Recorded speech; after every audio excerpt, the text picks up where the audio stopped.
जय श्री राधे, हरे कृष्णा। प्रिय श्रोताओं, आज शनिवार के दिन सुनिए शनिदेव की संपूर्ण व्रत कथा।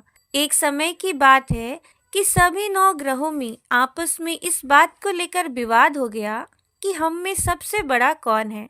सभी अपने आप को ही बड़ा कह रहे थे। जब आपस में कोई निश्चय नहीं हुआ, तो सब आपस में झगड़ते हुए देवराज इंद्र के पास गए और कहने लगे कि आप सब देवताओं के राजा हैं, इसलिए आप हमारा न्याय करके हमसे ये बताएं कि हम 9 ग्रहों में सबसे बड़ा ग्रह कौन सा है। देवराज इंद्र ग्रहों का ये प्रश्न सुनकर घबरा गए और कहने लगे कि मुझ में ये सामर्थ्य नहीं कि मैं किसी को बड़ा या छोटा बता सकूं। मैं अपने मुख से कुछ नहीं कह सकता, लेकिन हाँ, एक उपाय हो सकता है। इस समय पृथ्वी पर राजा विक्रमादित्य दूसरों के दुखों का निवारण करने वाले हैं, इसलिए आप सब मिलकर उन्हीं के पास जाएं। वही आपके इस विवाद का निवारण करेंगे। सभी 9 ग्रह देव राजा विक्रमादित्य की सभा में उपस्थित हुए और अपना प्रश्न राजा के सामने रखा। राजा विक्रमादित्य ग्रहों की ये बात सुनकर गहरी चिंता में पड़ गए कि मैं अपने मुख से किसी को बड़ा और किसी को छोटा कैसे बता सकता हूँ। जिसको छोटा बताऊंगा वही क्रोध करेगा। उनका झगड़ा निपटाने के लिए उन्होंने एक उपाय सोचा। पीतल, सीसा, रांगा, जस्ता, अबरक और लोहा 9 धातुओं के 9 आसन बनवाए। सभी आसनों को क्रम से बिछाया गया। इसके बाद राजा ने सभी ग्रहों से कहा कि आप सब अपना अपना आसन ग्रहण करें। जिसका आसन सबसे आगे वो सबसे बड़ा और जिसका सबसे पीछे वो सबसे छोटा। क्योंकि लोहा सबसे पीछे था और वो शनिदेव का आसन था, इसलिए शनिदेव ने समझ लिया कि राजा ने मुझको सबसे छोटा बना दिया है। राजा के इस निर्णय पर शनिदेव को बहुत क्रोध आया। उन्होंने कहा कि राजा, तू मुझे नहीं जानता। सूर्य एक राशि पर 1 महीना, चंद्रमा 2.25 महीना 2 दिन, मंगल 1.5 महीना, बृहस्पति 13 महीने तथा बुध और शुक्र 1-1 महीने विचरण करते हैं। परंतु मैं एक राशि पर 2.5 वर्ष से लेकर 7.5 वर्ष तक रहता हूँ। बड़े बड़े देवताओं को भी मैंने भीषण दुख दिया है। राजन सुनो, श्री रामचंद्र जी की 7.5 आई तो उन्हें वनवास हो गया। रावण पर आई तो राम ने वानरों की सेना लेकर लंका पर चढ़ाई कर दी और रावण के कुल का सर्वनाश कर दिया। हे राजन, अब तुम सावधान रहना। राजा विक्रमादित्य ने कहा, जो भाग्य में होगा देखा जाएगा। इसके बाद अन्य ग्रह तो प्रसन्नता के साथ अपने अपने स्थान पर चले गए, परंतु शनिदेव क्रोध के साथ वहां से पधारे। कुछ काल व्यतीत होने पर जब राजा विक्रमादित्य को 7.5 की दशा आई, तो शनिदेव घोड़ों के सौदागर बनकर अनेक घोड़ों के सहित राजा विक्रमादित्य की राजधानी में आए। राजा ने ये समाचार सुनकर अपने अश्वपाल को अच्छे घोड़े खरीदने की आज्ञा दी। उसने कई अच्छे घोड़े खरीदे और एक सर्वोत्तम घोड़े को राजा की सवारी करने के लिए दे दिया। अब जैसे ही राजा उस घोड़े पर सवार हुए, वो घोड़ा तेजी से वन की ओर भागा और घने जंगल में पहुंचकर वो अंतर्ध्यान हो गया। अब राजा भूख प्यास से भटकते रहे। तब एक ग्वाले ने उन्हें पानी पिलाया। राजा की उंगली में एक अंगूठी थी। वो अंगूठी उसने निकालकर प्रसन्नता के साथ ग्वाले को दे दी और स्वयं शहर की ओर चल दिया। राजा शहर में पहुंचकर एक सेठ की दुकान पर जाकर बैठ गया और अपने आप को उज्जैन का रहने वाला तथा अपना नाम बीका बतलाया। सेठ ने उसको एक कुलीन मनुष्य समझकर जल आदि पिलाया। भाग्यवश उस दिन सेठ की दुकान पर बहुत अधिक बिक्री हुई। तब सेठ उसको भाग्यवान पुरुष समझकर भोजन के लिए अपने साथ घर ले गया।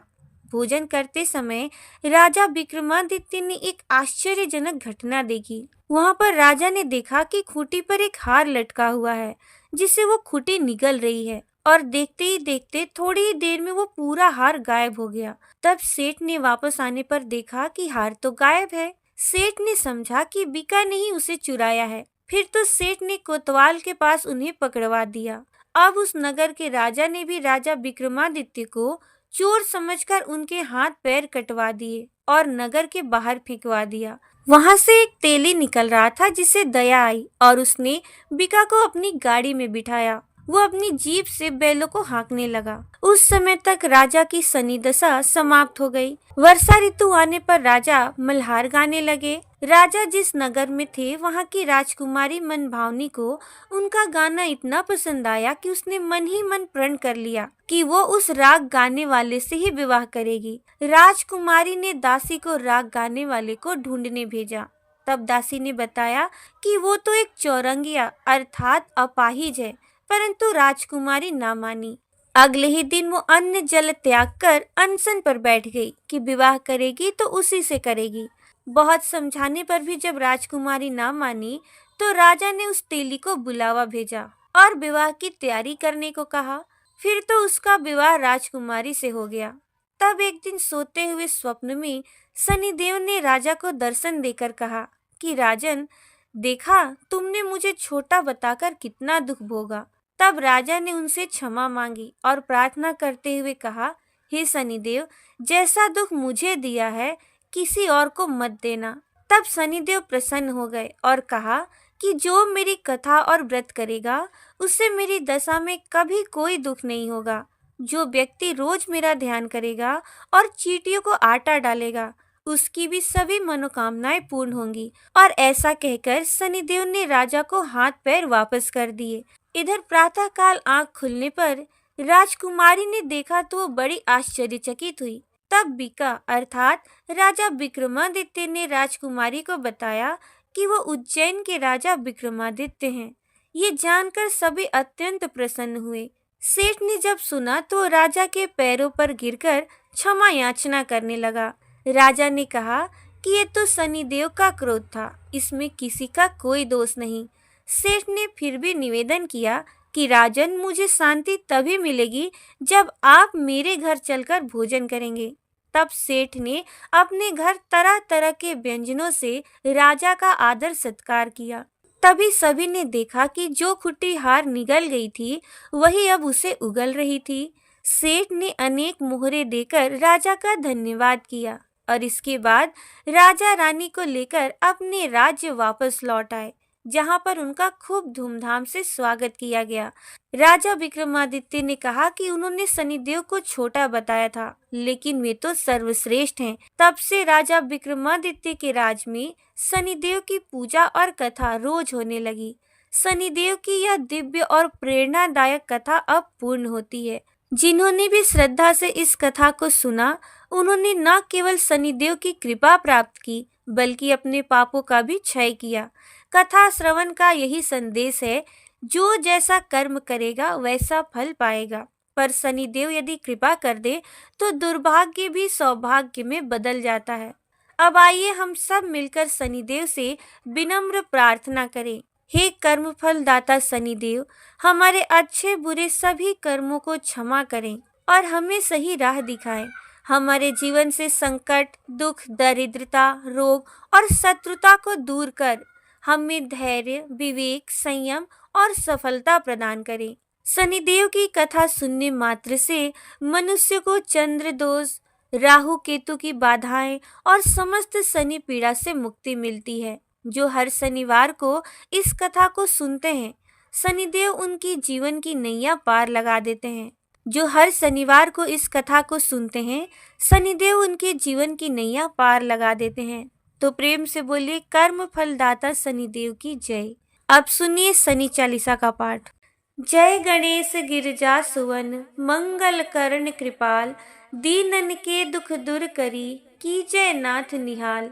जय जय श्री शनिदेव प्रभु, सुनहु विनय महाराज, करहु कृपा हे रवि तनय, राखहु जन की लाज। जयति जयति शनिदेव दयाला, करत सदा भक्तन प्रतिपाला। चारि भुजा तनु श्याम विराजे, माथे रतन मुकुट छवि छाजे। परम विशाल मनोहर भाला, टेढ़ी दृष्टि भ्रिकुटि विकराला। कुंडल श्रवण चमाचम चमके, हिया माल मुक्तन मणि दमके। कर में गदा त्रिशूल कुठारा, पल बिच करे अरिहि संघारा। पिंगल कृष्णो छाया नंदन, यम कोड़स्थ रौद्र दुख भंजन। सौरी मंद शनि दस नामा, भानु पुत्र पुजहि सब कामा, जा पर प्रभु प्रसन्न हुए जाहि, रंग कहूँ राव करे क्षण माही, पर्वतहु तृण होई निहारत, तृणहु को पर्वत करि डारत, राज मिलत बन राम ही दिनयो, के कईहू की मति हरि लीने हो,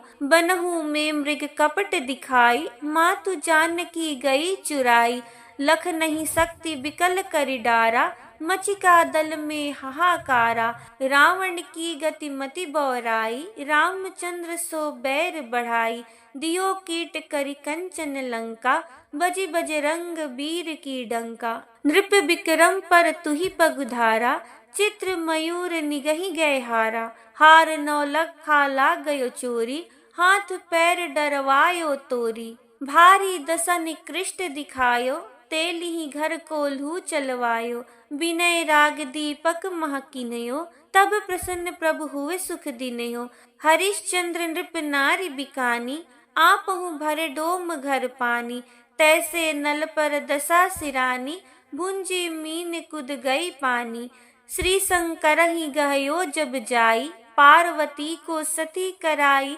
तनी बिलोकत ही करि रीसा, नभ उड़ी गयो गौरी सुत सीसा, पांडव पर भय दशा तुम्हारी, बची द्रौपदी होती उघारी, कौरव के भी गति मति मारियो, युद्ध महाभारत करि डारियो, रवि कहा मुख मह धरी तत्काला, लेकर कूद परियो पाताला, शेष देव लखी बिनती लाई, रवि को मुख ते दियो छुड़ाई, वाहन प्रभु के साथ सुजाना, जगदिग्गज गर्दभ मृग स्वाना, जम्बुक सिंह आदि नखधारी, सो फल ज्योतिष कहत पुकारी, गजवाहन लक्ष्मी गृह आवे, है ते सुख संपत्ति उपजावे, गर्दभ हानि करे बहु काजा, सिंह सिद्ध कर राज समाजा, जम्बुज बुद्धि नष्ट कर डारे, मृग दे कष्ट प्राण संघारे, जब आवहि प्रभु स्वान सवारी, चोरी आदि होए डर भारी, तैसे ही चारि चरण यह नामा, स्वर्ण लौह चांदी अरुतामा, लौह चरण पर जब प्रभु आवे, धन जन संपत्ति नष्ट करावे, समता ताम्र रजत शुभकारी, स्वर्ण सर्व सर्व सुख मंगलकारी, जो यह शनि चरित्र नित गावे, कबहु न दशा निकृष्ट सतावे, अद्भुत नाथ दिखावे लीला, कर शत्रु के नसी बसी ढीला, जो पंडित सुयोग्य बुलवाई, विधिवत शनि ग्रह शांति कराई, पीपल जल शनि दिवस चढ़ावत, दीप दान दे बहु सुख पावत, कहत राम सुंदर प्रभु दासा, शनि सुमिरत सुख होत प्रकाशा, पाठ शनिश्चर देव को की हो भक्त तैयार, करत पाठ 40 दिन, हो भव सागर पार। प्रेम से बोलिए श्री शनिदेव भगवान की जय। तो ये थी आज की वीडियो। उम्मीद है आपको ये वीडियो अच्छी लगी होगी। अगर आपको ये वीडियो अच्छी लगी है तो वीडियो को लाइक, शेयर और चैनल को सब्सक्राइब जरूर कर दीजिएगा। मिलूंगी मैं आपसे अपने अगले वीडियो में। जय श्री राधे, हरे कृष्णा।